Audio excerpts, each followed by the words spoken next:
Hi, and welcome to the virtual feast.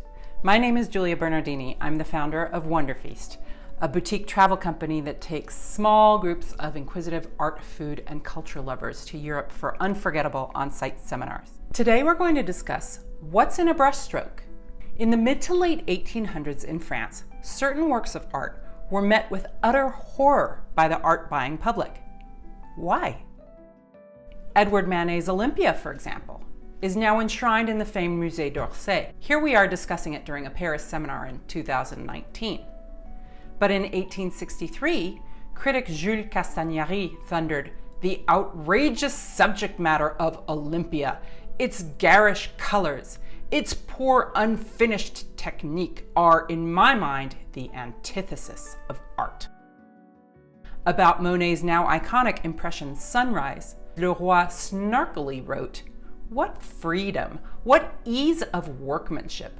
Wallpaper in its embryonic state is more finished than that seascape."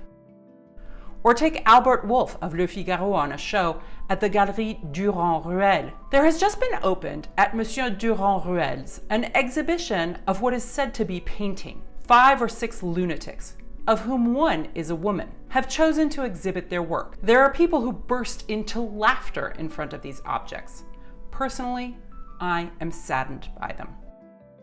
For the answer, we have to go to Paris's École des Beaux-Arts, a 370-plus-year-old art school founded as the Académie des Beaux-Arts in the 17th century by King Louis XIV. Here, from the time of its founding until the late 1800s, students followed a largely unchanging curriculum that served to uphold the ruling class. Among other things, academic artists, as the students of the school were called, learned the hierarchy of the different types of subject matter that they could depict. At the top was history, representations of important historical, biblical, and mythological subject matter. Then came portraiture. Next was genre, pictures of everyday people going about their lives. Then landscape. And finally, at the bottom of the ladder was still life.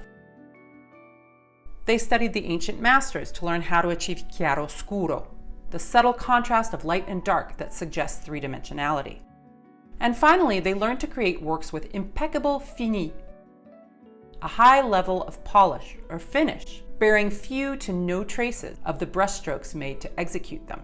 After all, their art catered to the wealthy ruling class of society, the aristocracy, the high clergy, the upper middle class. A lack of fini, i.e. visible brushstrokes, smacked of manual labor, exactly the opposite of what these wealthy patrons wanted to adorn the walls of their palaces and mansions with.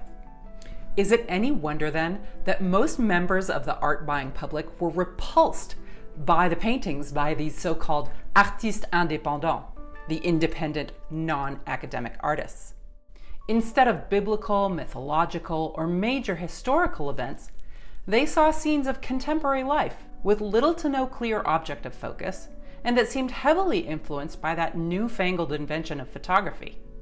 Instead of subtle gradations of darker to lighter areas, they were presented with strange color choices and juxtapositions that ran counter to the way people had been taught to paint since the 1400s.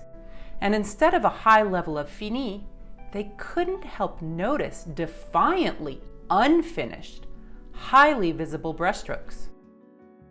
But by the late 19th century, society had changed dramatically. Increasingly, artists commented on the fast-paced, changing, dynamic, modern world that they inhabited.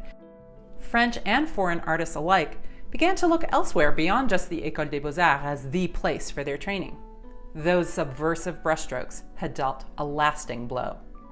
I hope you enjoyed this little taste of the politics of 19th century French art. If so, why not find out more about what Wonderfeast has to offer by clicking on the link provided in the description box below. And don't forget to subscribe to our channel as well. Come back for more. See you soon.